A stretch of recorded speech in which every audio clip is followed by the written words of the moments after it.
Hi guys. Hey everybody.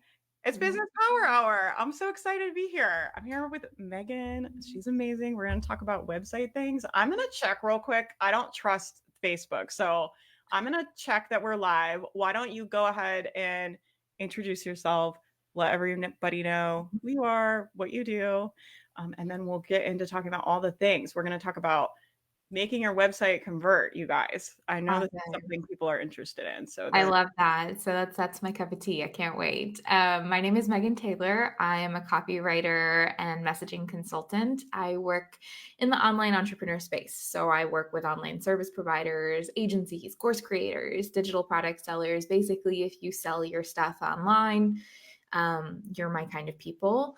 So I've been copywriting in this space since 2016, which makes me feel ancient sometimes when I always we're say I'm talking an about. online dinosaur because I started Right. as a blogger like 7 years ago, and Yeah. things have definitely changed And since we're like, "Oh, we're grannies now, then. basically." It be changing, man. This space, like, it's like I feel like 7 years in the online space is like, I don't know, 100 years in real life. Uh-huh.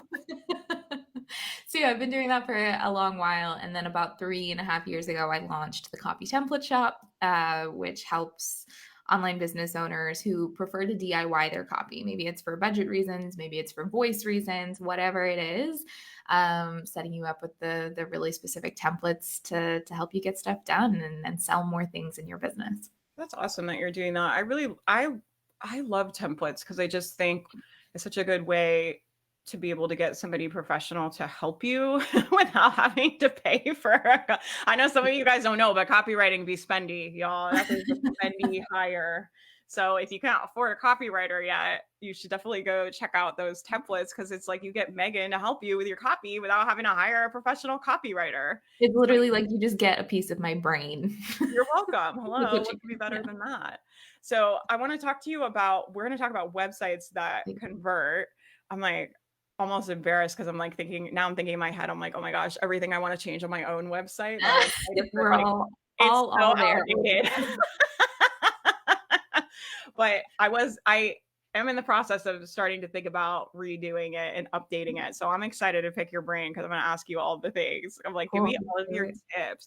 So, what is like, I want to hear like, what's your pet peeve? Like, when you go to people's websites, what are like a couple things where you're just like, oh gosh, everybody does this. It drives me crazy. Please When don't do this. I can't find what I'm looking for. Like, that it drives me nuts. So, like, for context, like, right now, I'm in the middle of planning a summit, and I was looking for speakers to pitch a little while ago, and I would go onto the website, and I was like, "I know that you are an expert in XYZ because somebody has recommended me to you, or I found you through Instagram or whatever," and so I'm going onto their website to try and find out, like, what are their offers, and then I wanna find a way to get in touch with them so I can pitch them, and it's so hard for me to find an email address, for me to find a I'm kind of contact form. all of these flashbacks of me and Kelsey. Kelsey is my team member that organizes all our events. And so if you Uh-huh. guys do an event with us, you know Kelsey because she does like literally everything for me. But we'll just be like, why does nobody have their email on their website? Nobody, Literally, nobody, why? nobody. And I think what a lot of people don't realize too is that by the time somebody lands on your website, like this, they're not like finding you out of the blue. Even if like it's really cold traffic coming to you from like SEO from Google, they're there for a reason. Like they have search intent. They plugged something into Google and got there. They got there through a referral. They got there through your social media. By the time they get there, there's an action that they want to take. They want to maybe buy from you. They want to get in touch with you. They want to find out about your offers. And a lot of the time, people won't have a call to action anywhere on the top part of their homepage. And it's like, well, where do I go? I have to scroll and I have to read so much and sift through so much information just to find out where I want to go. So that's probably my biggest pet peeve, also because I know it hurts people. It's It's hurting you, you guys. hurting you. It's Hurting literally it's costing you money. um, what kind of call to action? So when you say like call to action at the top of the page, what are some of your kind of favorite call to actions you like to use on websites? It's always gonna depend on who it is. You have to get inside your buyer's head, and your call to action has to do 2 things. It has to be the action that you want them to take, but it also has to be the action that they are ready to take. So I'll see some people who like right away on the hero section of their homepage, it says like book a call is their call to action because that's what you want them to take. But they've probably only read like 2 lines of copy. Are they going to be ready to book a call? Probably not. Right. So yes, the action that you want them to take is book a call with you, let's say. But think about the steps that need to happen before they're actually ready to do that. They probably need to read about your services. Like I've got service providers on my brain. But it's the same kind of deal. You're like, if you were selling things, you wouldn't have like a buy now button on your homepage because it's like, well, what am I buying? But it would be like find out more or work with me or get in touch. So it really has to be that kind of balance. So there's never ever like a go-to. It really depends on what are you trying to achieve in your business right now? Like what is your biggest priority? What's your biggest goal? But then yeah, also getting inside the mind basically of the person who's navigating your site. Yeah, that's a really good tip. I always think about if I could only get them to do one thing, if they were on the website and you could only get them to do one thing, like what would you want them to do? And for me, a lot of times, most of the time, with most of the people I work with a lot of course creators, a lot of coaches, some service providers, and then some people selling physical products and digital products and stuff like that. But for most people, I think I'm always like, get them on your email list because if they go on your website and they click off of your website, that's it. Like You're they might gone. not ever remember you or think about you again. But if you can get them on your email list, then you can contact them over and over and over. And then you can ask them to book a call every week if you want. As long as that's what you're doing, right? Like as long as that's like, oh, you're actually building an email list so that you can engage them and so that you can nurture them. I also see a lot of like, for example, service providers who like aren't actively like they're building an email list because everybody and their grandma has told them build an email list, you need an email list, but then they're not sending any emails. And what they actually need to be doing is getting inquiries. And it's like, well, let's set it up to get you inquiries instead, right? Like it needs to be directly related to what your business goals are right now. Yeah. So it's kind of like, what kind of system do you have? And then where do you want to put them into that Yes. system? And like Right. what works for you. Like I'm somebody I don't like doing discovery calls. Like it's just not my jam. I need somebody to fill out a form first. So it's not going to make sense for me to ever have a book a call to action on my website. So where am I pointing them that actually works with like not just my goals, but like how do I want to interact with these people and how do I want them to interact with me and my brand? Nice. And then Megan said in the chat, she said, someone said they found me on Google the other day. That's not my top priority. It was so cool. Um, do you Yay. have any tips for like easy? I don't know how SEO-y you are, but I know you're a copywriter. Do you have any SEO tips for like what to make sure is on your website? Sure.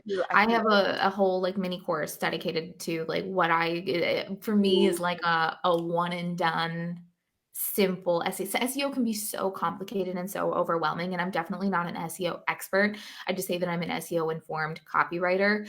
And it's true, like, benefits like that, like what Megan mentioned, it's so cool to see that. It's so cool to see that you don't have to be really prioritizing it and doing tons of like long form content. You can leverage it as long as again you can really get familiar with like who are you trying to attract to your website and what are they plugging into Google when they're trying to find what it is that you're selling.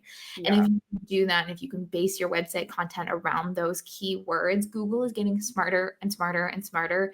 Even if you don't have the exact key phrase on your website, a lot of the times they're going to be like, oh, this website is selling the solution to this problem. So we're going to feed it to people, if that makes sense. Yeah. What are like a couple just simple, are there any simple tips of like, obviously, I guess just make sure like what you do is on the page and what you talk about? What are like some Yeah, easy things people can do? doing keyword research, like if you can just do really simple find out like what is the bare minimum. Like again, you could do eons, you could do keyword research for like 6 months straight. Do the basic, find out what the bare minimum is, and then know where to put those keywords. So if you're on WordPress, like use a plugin like Yoast to make sure that those keywords are in the right Oh my places, make gosh, sure they're I have in your like a blogger flashback with I haven't thought about Yoast in a while. I love Yoast. I love it. And I know that there's a Yeah, lot of people who bash it, and the it's true. green Like light. You gotta get that green the light. green light, always driving for the green light, like those little yellow lights. It's like when you were in school and you used to get like a B on your report card. And it's like, no, I want the I straight totally get A's. have that. Yeah, gosh, I forgot all. I think that was like buried in my brain. For those of you guys that don't know, WordPress is like a platform a lot of bloggers use, and Yoast is a plugin you can get for WordPress, and it basically analyzes your post and what you're writing. And if you have like good SEO, it gives you like a little green light. It'll be like green, yellow, red, I think, right? It's the best. It's like getting a gold star basically for your copy. So yeah, just making sure that those keywords are in the right places, making sure that you're actually using headings, making sure that your page is really readable. There's a huge trend right now of people who are like building entire websites of like Canva images.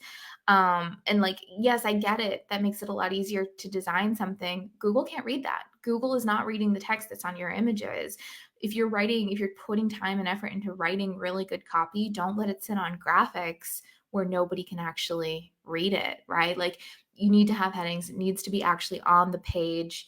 It needs to be readable. It needs to be legible. It needs to be unique. Google is really penalizing like AI.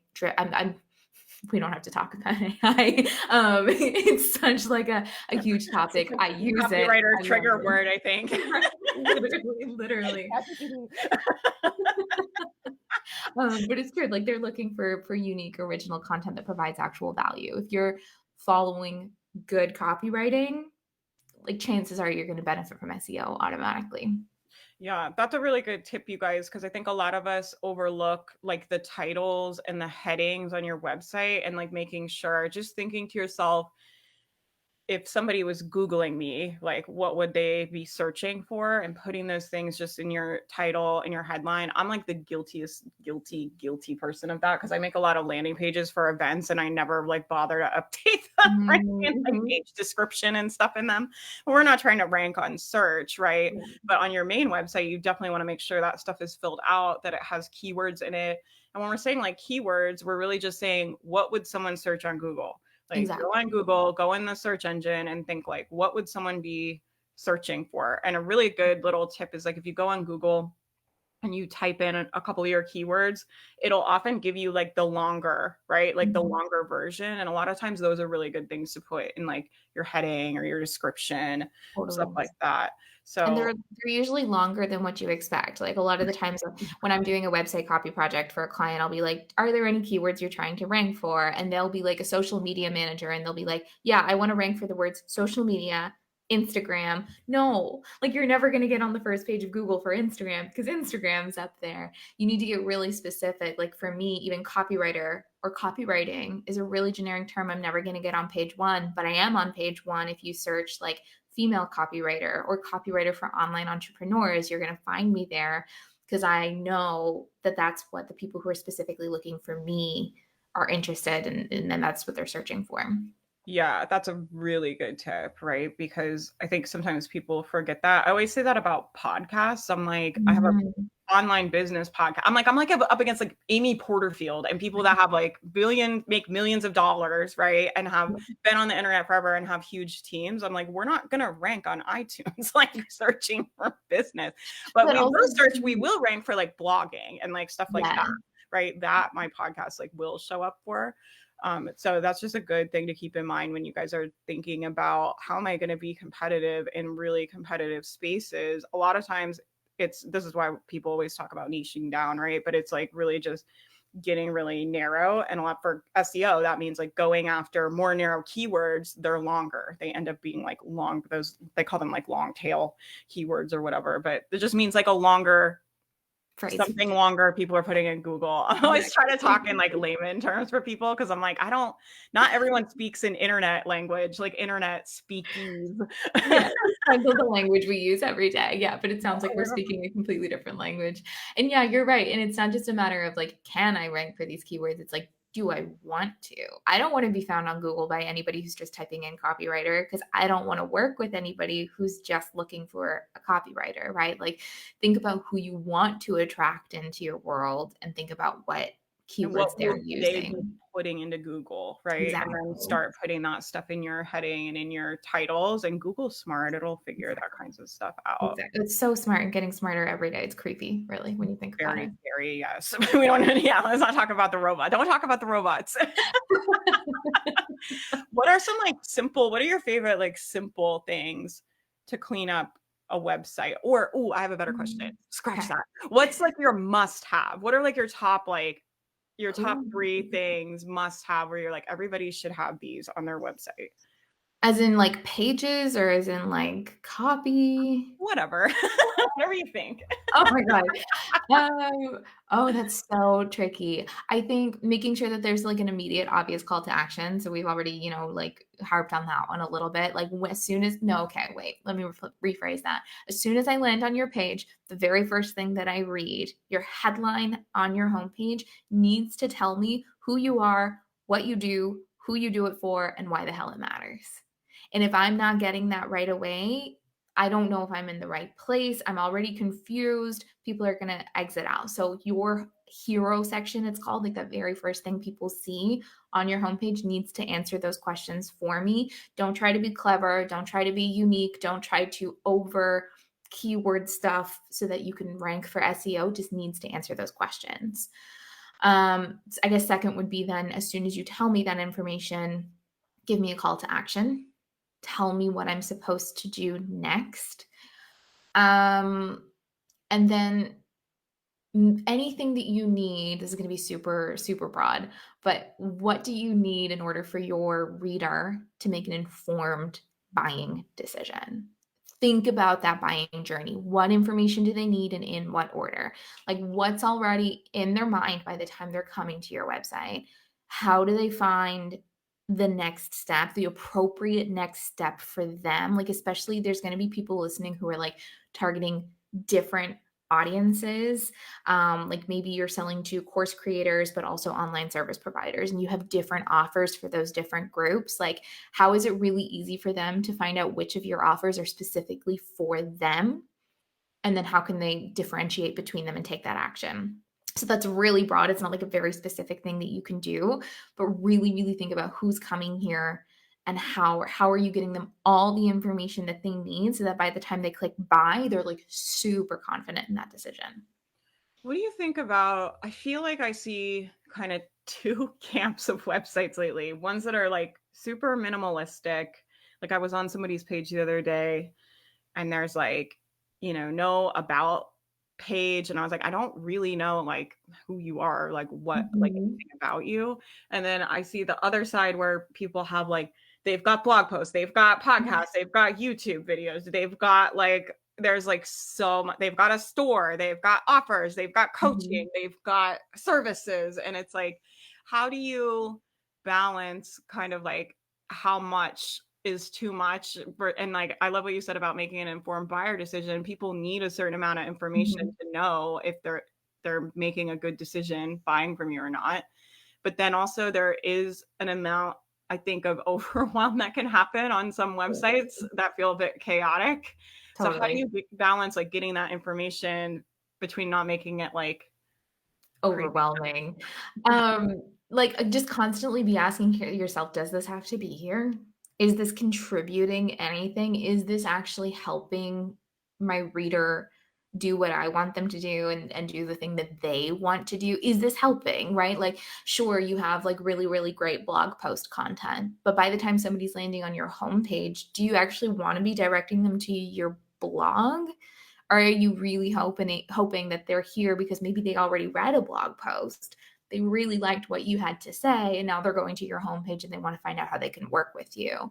So in some case, again, it's so different. Like I have a website copywriting course and we give them templates for like the different pages, but the homepage is the one that's the hardest for me to like. I was like, I can't Yeah. give you a time. I'm going to give you suggestions and I'm going to give you a lesson to figure out what it means for you, but it's going to be so different for everybody because your unique audience is so different than everybody else. Like you really need to figure out, get inside the mind of your ideal buyer as much as you can.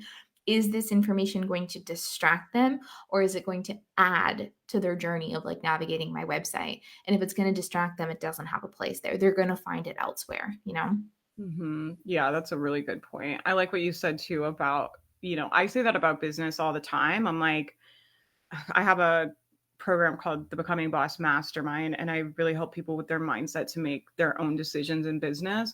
But a lot of them have never run businesses before. So, of course, they're going Mhm. to ask me and my team a lot of questions because we have a lot more experience than them.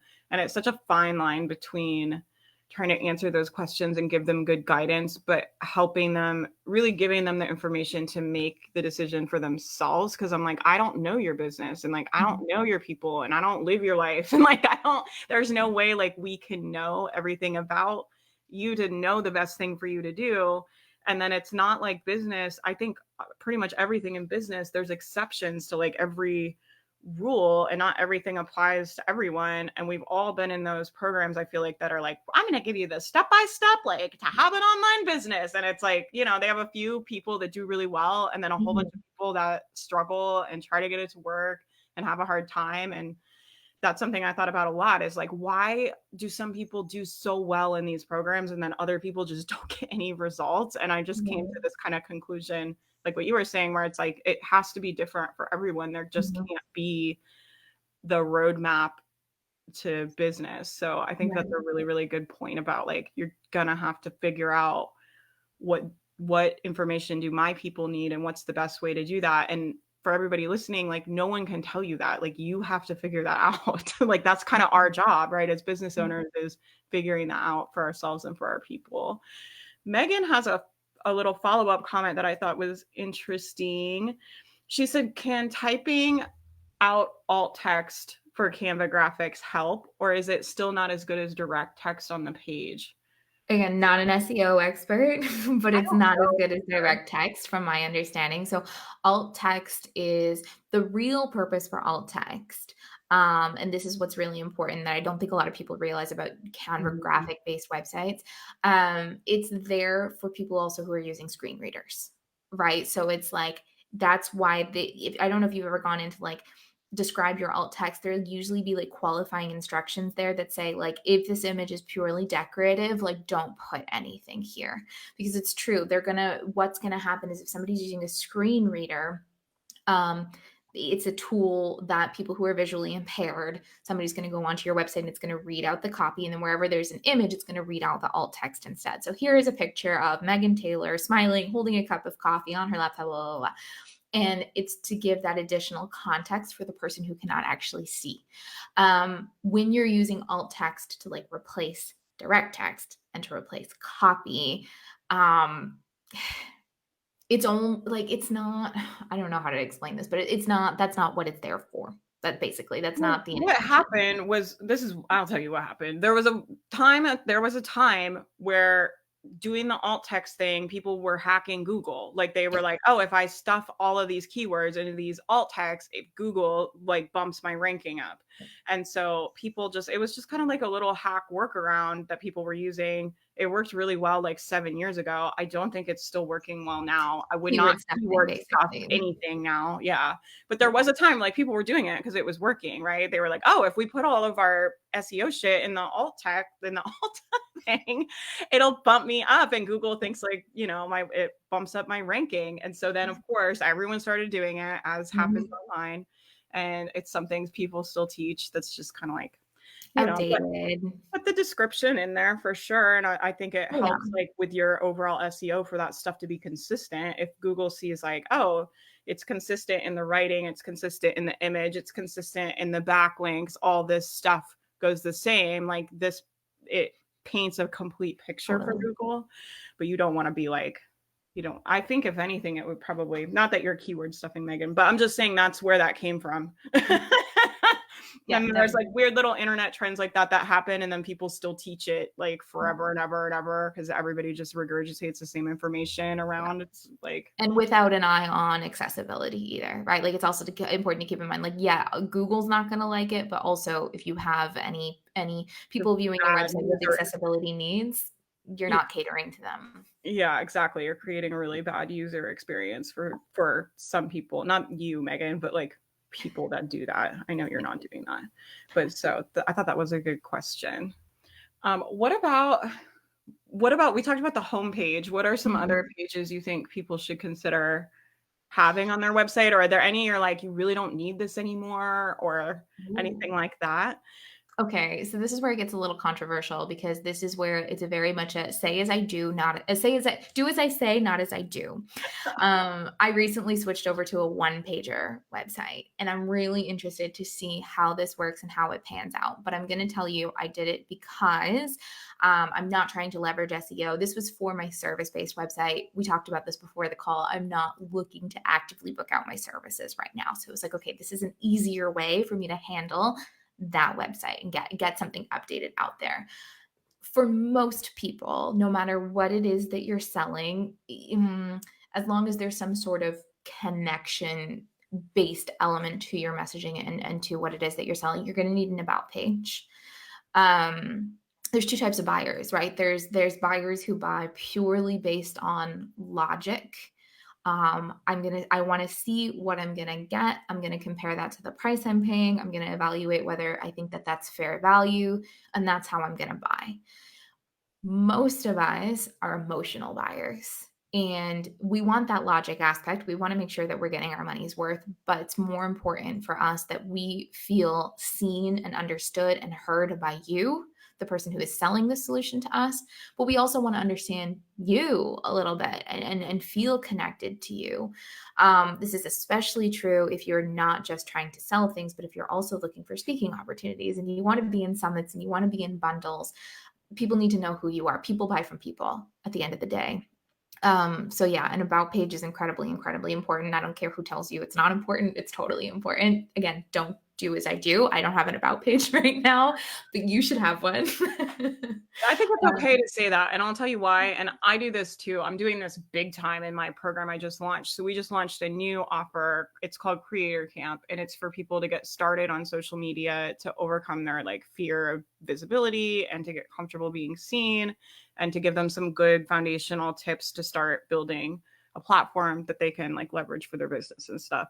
Now, I have been on social media for years. I have like 16,000 followers on Instagram. I have an email list with 15,000 people on it. And I don't do the strategies I teach in that program. But I'm like, I'm not trying to like build the habit of posting on Instagram. Like I have a multi six-figure business. I'm in it. And I was telling them, I was like, I'm in a different season of business. And I was like, you cannot use strategies for people that are further ahead. So I understand what you're saying. And I appreciate you like pointing that out. Like I don't actually do this, but I also want you guys listening to understand like you cannot use strategies for people. She's been on the internet, how long did you say? So it's 7 years, 2016. yeah. Yeah, so like you're in a different season of business, and what I would tell someone starting now is not what I did, and it's not what I'm doing now, because they don't Totally. have a multiple six-figure business with 16,000 followers on Instagram. They're not starting from where I am, so I wouldn't give you the strategies of what I'm doing. So I just 100%. want everybody to understand like why that's still an integrity and why it's okay that sometimes we teach things because we're teaching things to people that are starting, but we don't have businesses that are starting. And that's Exactly. why sometimes there's that like discrepancy. Megan says, I'm an emotional buyer, but my husband is a logical buyer. I run all my big project purchases by him. There you go. And then you're like, then you get like the best of both worlds. There was something I was going to ask you, and I totally lost my train of thought. Oh, it's totally gone. It will come back. It will come back to me. It's okay. I'm wondering though, from you, like, how important do you think it is for people that are starting, that are just starting out? How important do you think like website design and all this stuff is? And like, when does it really start to matter? I'm curious to hear like your thoughts about like, when is it like this needs to be something you prioritize in your business versus something where it's like, well, just kind of make sure it's okay. I feel like, and there's a lot of people too who are always like, oh, you don't even need a website, at least not for the first few years in your business. And I'm very opposite of that. I always say that like there's two things that you have in your business. Like you have your client attraction vehicles and then you have your client conversion vehicles. If you are somebody who is okay with doing all of the client conversion pieces in the DMs, in your inbox, getting on calls, fielding all of the questions in those, and like doing really, really personalized client conversion conversations, then okay, maybe your website doesn't have to be a priority right now. If you are like me And you only want to be getting on sales calls with people who just want to ask you like some finer details, but you don't want to constantly be answering questions of like, oh, so what's actually included in this? And how much does it cost? And how long does it take? And the things that are just really standard, Mhm. repetitive information. You need a website. A website is going to take care of a really well written, well designed, well structured website is going to take care of so much of that sales process for you. If you're somebody who dreads sales, if you're somebody who just doesn't like giving a lot of energy to sales, like, and you would rather it just be really comfortable and casual conversations, the sooner that you can get a really well working website set up for yourself, it's going to handle, I'm like literally 90 to 95% of that sales conversation for you because the information is there. And then you can go out and you can focus on your client attraction pieces, things like SEO, things like content, things like social media, I think the visibility aspect, getting people on there. But then once they're on their website, you've set things up so that they can find exactly which of your offers is perfect for them, perfect for the problem that they're looking for right now. Sometimes they can buy directly, depending on what you're selling, without them having to have any face to face conversation with you. So if you're doing that now, you know what I mean? Like, yes, it's going to take you a little bit more upfront work. It's a little bit more of an investment, but imagine how much that's going to save you down the line. Yeah, that's a good point. And I like what you said about like it depends like where you're doing your selling and where Mhm. your buyers are coming from, right? So for me, I feel like we're just now thinking about actually making I have always said this about I think my website sucks. I've always thought my website sucks, right? But I've always said like but I also know my sales don't come from there. They come from my email list. And what I did invest a lot of time on is like I have very extensive sales pages and I Mhm. really have only sold one offer for the last 3 years. Like I only had the mastermind. Right? Mhm. So it was like one in-depth page basically about the mastermind that was like really really good and Wow. that's So where we sent everybody. that That's where counts. the That's emails website go. copy. That's where the podcast went. Like everybody, we were driving Mhm. the traffic literally to the sales page of the Mhm. offer, right? And so I think that's an interesting point as far as like where is the website in your buyer funnel? And if you're a service provider or somebody that people are searching for things or you have Mhm. different offers they need to look through, then it's like your website starts to matter more. Right. Totally. And so now we're starting to clean up the website because I'm starting to see like we're getting a lot of traffic on the website every month. That wasn't always the case. So to me, I would like look and I was like, well, I'm not going to spend all this time like building a website when I only get like a couple hundred views a month. Like I'm just like, it's just not, I just don't care that Mhm. much. Right. I was Yeah. like, I'd rather work on the podcast or the email where I know there's thousands of people seeing those things.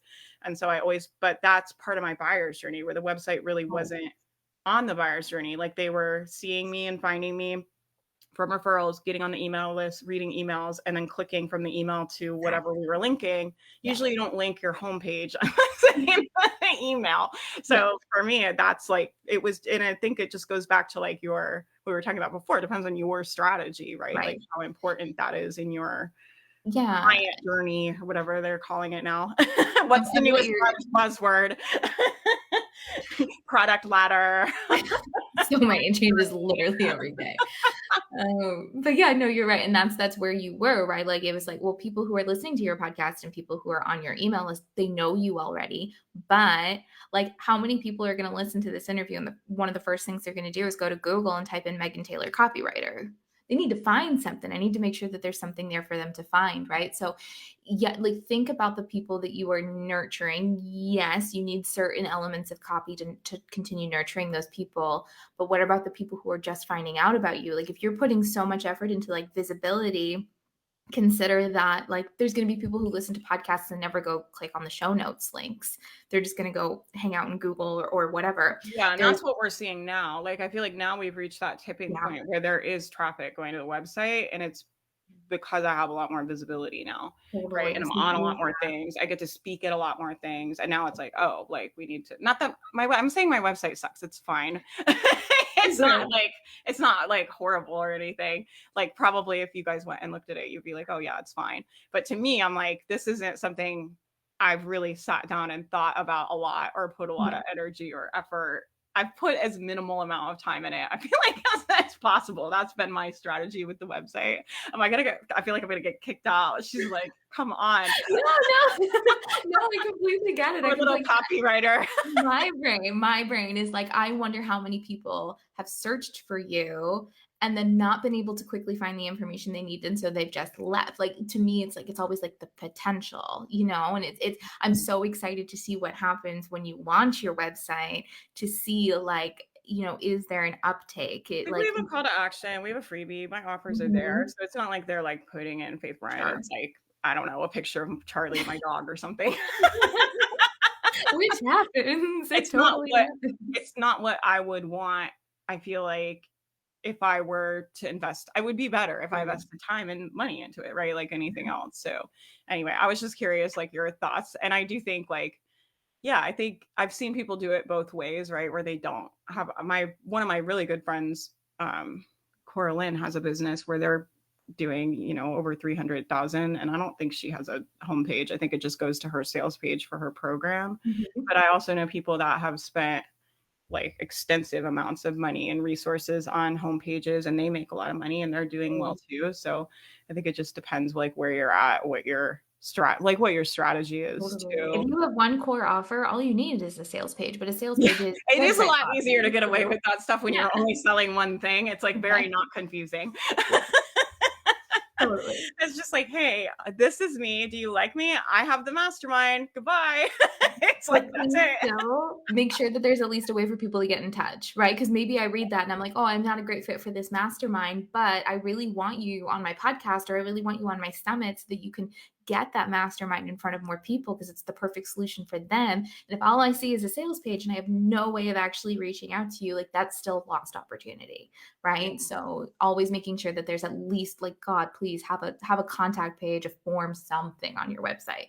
Yeah, we have all that. We have all that stuff on I there. don't mean you, I mean Yeah, anybody yeah. listening. That's part of why I just wanna clarify for everybody. That's why I speak in, like, exaggeration. Sometimes I'm like, "Oh god," like, now they think, like, my website, like, really is horrible or something. This part of why I love lead pages, my website is so aesthetically pleasing. So I see. So you, like, make it in lead pages and then link it all together, Megan? That's pretty clever. I haven't used lead pages in a long time either. I'm on Kajabi now, which I'm kind of like Dang. I like it, but I'm like, I don't know, it's not my favorite. What are your favorite platforms right now? Do you have stuff you're like you send people to where you're like, I don't know, these I've are been my hard faves. like, I'm ride or die WordPress girly. I've always Okay. yeah, my shop is on WordPress, my website's out you wouldn't I'm know. never going back to WordPress, but you can have it. It's like Apple and Mac You're people, right? obviously a lot more tech savvy than me. I broke my WordPress site so many times. I can't even tell you. I had to have a tech guy basically that would be like on call part time for every time if I had $1 and I Oh didn't just like my break it. There was one time I broke it so bad, like I couldn't even get into the like back end. Like no. yeah, like more than once. And so I'm not allowed to be on WordPress. It's not foolproof enough for Faith. It's very like I don't know if it's still like that. Maybe it's easier now, No, but well, I use, like, Elementor, so, like, the oh, whole okay. So it's visual like a builders, yeah, and that I that never really, use really helps. Elementor. I just use, but I'm not good at tech stuff. So, but then when I started, that's what it was. There wasn't really Exactly. like a lot of I alternatives. think that's why, like, I don't even know if Kajabi existed when It I didn't. started. Squarespace was around, but, like, it wasn't great. Like, we basically had WordPress and Wix, and I had heard enough horror stories about Wix that I was like, "I'm not touching that." So it was WordPress, and then they're stuck with me. Yeah, Sorry. you're just like I love that you're just like I was on WordPress and this is where I stay. You're like we're I in a spent way committed too much time relationship. learning. Yeah, I'm married to WordPress. We're here. literally. We're doing the thing together. We're gonna make it work. You can do everything on there though. Like that's Mhm. what's so great about it, and that is the thing that it does frustrate with me with Kajabi is like there's a lot of limitations where I'm just like, Sure. why can we not put like this box over here? Like Yeah. Yeah. literally, why are you like this? And so I don't know. The good thing about WordPress is like you can really do anything you ever want to do Totally. on it, Totally. and it's a good skill probably to learn. I guess I don't know. Yeah, I don't know. Well, I mean, if you're into that kind it hasn't come in handy for me other than my own I business. respect it though, Megan. I respect Thank you you. for I that. appreciate it. If you're doing copywriting and SEO though, I'm sure it's probably like you kind of have Well, I don't know And though, 'cause are you putting stuff up on people's websites? You're, like, going and, like, no, no, you just all send of them my stuff? copy happens in Google Docs. Yeah, that's the Yeah, way to do it. Just do yeah, everything in Google Docs. yeah. Where everything I just, like, just put everything there, and then if Google your computer everything. dies, if anything happens, you still have all your Oh things. my gosh, yes, yeah. I mean, Yeah. I've moved countries now that like, I'm in my 3rd country in the last 3 years. Where Um, are you? I'm in Spain right now, I live in the Canary Islands. Oh my gosh, I have to come visit you. Please That's do, with amazing. Is eternal it spring amazing over there? here. What's Oh my that? gosh. Is it amazing there? It's gorgeous. It's at, like, literally 25 degrees Celsius year round. It's the The best, but Canary Islands sounds like a magical dreamland. I'm like, "Is this where I need to be?" I feel like that maybe. sounds like the best. Huge digital nomad scene here. Canary Islands. I Right? wanna be there. That sounds great. Well, I But no, have it's great. You don't if everything lives on the cloud, if everything lives on your Google Drive, you don't have to worry. You can put your laptop in a suitcase and you can move. It's the dream. I Put want you everything to on host a Google. retreat and then sell it to me, and I'll write it off. I mean, I'm thinking about it. It might Okay, happen. put me on your list. 2024, 2025. I'm looking for I'm looking for business travel opportunities. I want to travel more for the business. That's one of my goals. So, yeah, that'll be oh man, wouldn't the dream to be to take the whole team? I wish I had that kind of money. That's like my dream. If I could take like One Kelsey, me, and day. Rebecca, we could just come to your retreat in the Canary Islands. I could Love write it that. off. It'd be amazing. Love that for us. Love that for future us. Cool. Love that. Yeah. What else do we need to talk about with copywriting? What about your favorite? I know we've talked about websites, but what are your favorite little copywriting do's and don'ts to give people?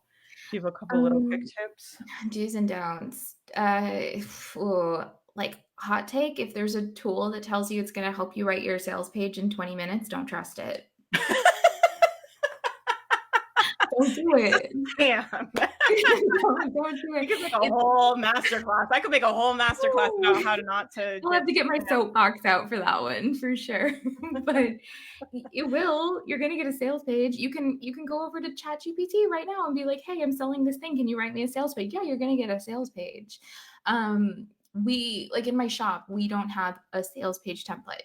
We have a sales page template for like done for you services, one for membership programs, one for low ticket offers, because the buying journey for everything that you offer in your business is going to be so different. Yeah. And but like I'm all about informed buying decisions. Like that's my whole spiel. And an informed buying decision for a $27 offer is very different than an informed buying decision for a $5,000 service. And what the buyer needs to know in order for that offer to convert through sales page copy alone, is it's different. It's different. So don't if something says write your sales page in 20 minutes with this framework, da da da da, it's like, well, like what are you selling? Who are you selling it to? I think that's something really, really important to keep in mind. It's like Yeah. your audience is so special and cater to them, right? It's different too. Like it's different. The buyer journey stuff and like how much information people need. It's so different industry to industry too. Because there are industries where people just spend $5,000 and that's not a lot of Mhm. a lot of money, right? So I'm thinking of like I have a friend that's like a consultant. She does like consulting for tech companies. She does $20,000 contracts all day. That's not a lot of Mhm. money for what she does. And in that industry, it's like super easy for her to sell that, right? And she has the contacts. But then there's lots of industries where selling something for $20,000 would take consults and like building your reputation and like your stuff's got to be right and like Yeah, it takes a lot of education and like so it varies like industry to industry and the price point and the buyer and like your reputation I think also can be a factor. totally. There's so many like moving little pieces and that's why we're saying like it's so individual for each business. And that's what makes it hard about trying to help business owners because you're like, well, it depends. That's kind of the answer to everything, right? Everything depends, like, I feel like "it depends" is what I say every 10th sentence because Yeah. it totally depends. Um, but yeah, and considering where your buyers are, like, if you're familiar with, like, the 5 stages of buyer awareness, there's a really big difference between somebody who isn't even aware that they have a problem versus a person who already has their credit card in hand and is ready to buy. And you need to figure out where your people are on that spectrum and then how much information they need to get them ready to buy. I'll see a lot of people, like I'm a copywriter, so I'll use copywriting for example. if you go on a copywriter's website and they're trying to sell you on why you need a copywriter. No, that's not what your website should be doing. Your website should be selling on why you are the ideal copywriter for this person, because by the time they're on your website, they know they need a copywriter. You're wasting valuable, what I call real estate, like online real Yeah, estate. it is online real estate. It It really is. is. It's so important. Like, attention spans are so small. Hello, TikTok, right? Like, we don't have a lot of time. So sell them on what they actually need to be sold on, and otherwise you're going to lose people. Yeah, that's a really good point. Megan's doing some research about coming to visit you. She said she said she was like looking up how far it is on a plane, and she said for her it's 16 hours. Far. I'm Canadian, and my parents just flew in from Canada yesterday, and it was like a whole day and a half journey. One missing suitcase later. It's a Okay, this long is making trip. me want to go to the Canary Islands. Let us know. Well, the good thing about being somewhere great is like your family has to come visit you for holidays. You Exactly. don't Oh, have I just keep moving around and then I never have to go home. I was in Scotland for a few years, everybody came. I was in Paris last year, everybody came. Oh my gosh. Do you It's have an super. Instagram? Can we like stalk you on your travels? I've deleted Instagram off my phone for the time being, but I mean, it's there. All of the receipts are there. You can go see all of the Stalk old your little pictures. life. That sounds so magical. I'm so jealous. I was just like, oh, she's just like, oh, to Scotland for a little It's bit. the I'm like, digital girl. nomad life. I'm a recovering digital nomad, trying to put down roots now finally. Yeah, Matt and I are doing that this year. We're traveling to different Airbnbs every month around the country, but I have a very beloved rescue dog that I couldn't make Oh, pond hop. So we're stuck in the US, but I dream of leaving here all the time. one Every day. mass shooting. I'm like, we need dual citizenship. I cannot do this anymore. Oh, yeah. I feel it. I feel it. Funny, but it's horrible. Yeah, that's when everybody's like, "We're going to Canada." I know. Well, sometimes I just fantasize about like what would it be like to live somewhere where this just doesn't happen. And then I'm like, oh yeah, that's literally everywhere. Literally anywhere else. It doesn't have to be like this. And then I get like crazy. I'm like, we have to buy property in Italy. We have to get dual citizenship. If you ever Anyway, need somebody to cheer you on, I'm your person. I'll thank push you you to on do that. I it. want to be looking at what you're doing because I feel like I'm gonna come visit you sometime. Yeah, Um, thank you so much for being here. my Tell pleasure. everybody where we can stalk you. We all need those Ooh. templates, girl. We got to get those.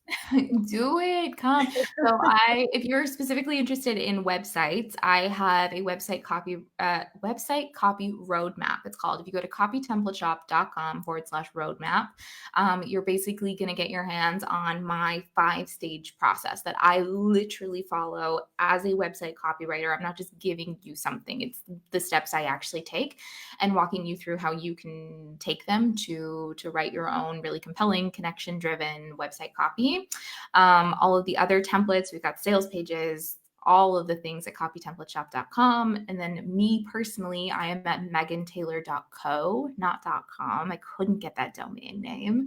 And I'm also megantaylor.co on Instagram. Okay, we'll stalk you all the places. We're gonna put all her links in the notes. You guys check Ooh. her out. Go look at her website. Go see how we're supposed to be doing it.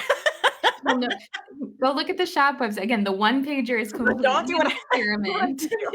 Don't do as I do as I say. That's what I always say in creator camp too. I'm like, don't look at my Instagram account. Like, that's not what you should be doing if you're starting. I'm like, it's chaotic and it's insane. Don't do that. I'll report back in 6 months and let you know how that went. Yeah, I'm curious. I want to know. I want to know all the Me things. too. So we'll stalk you all the places. Sounds We'll good. all be waiting for you when you come back from your Instagram hiatus. Perfect. I'm like, hello, you're in the Canary Islands. You need to be on Instagram. I need to see what you're doing. Nobody wants to see my pasty white legs on the beach. Nobody really wants to see that. I'm nosy. I'm like, I just want to see what everybody's up to all the time. I'm like, I don't know. I always like, I love, do you know Kate Doster? I love Kate Doster. She teaches like email marketing Okay. and mindset stuff, but she's like such a badass in business and marketing, but then her whole Instagram is her powerlifting all the time. And I love it. I'm always like, she's like doing all her like personal records and doing all this like powerlifting stuff now. And I'm like, Amazing. oh yeah. Love And I that. just think it's such a good example of like, I don't know. It's just like people just want to see what you're what you're up to, you know? It doesn't Totally. always have to be like, "Let me give you my fancy business advice." Wow. I'm like, "No, I wanna see Kate's PR in the powerlifting competition. Yes, I do. I wanna see your cute dogs and all your cute kids. Yes, I do." Totally. Well, thank you so much for being here. This was so fun, and you gave My so much great pleasure. information. I'm sure people are gonna love this. So I really, really Awesome. appreciate you coming, and we'll have to do more stuff together. You guys go bother her on and tell her to be in all my bundles and tell her that she has to do more stuff in Faith Mariah land and tell her you love her so we can get her to come back. All right, you Perfect. guys have a great day. We'll talk to you guys soon. Bye, everybody.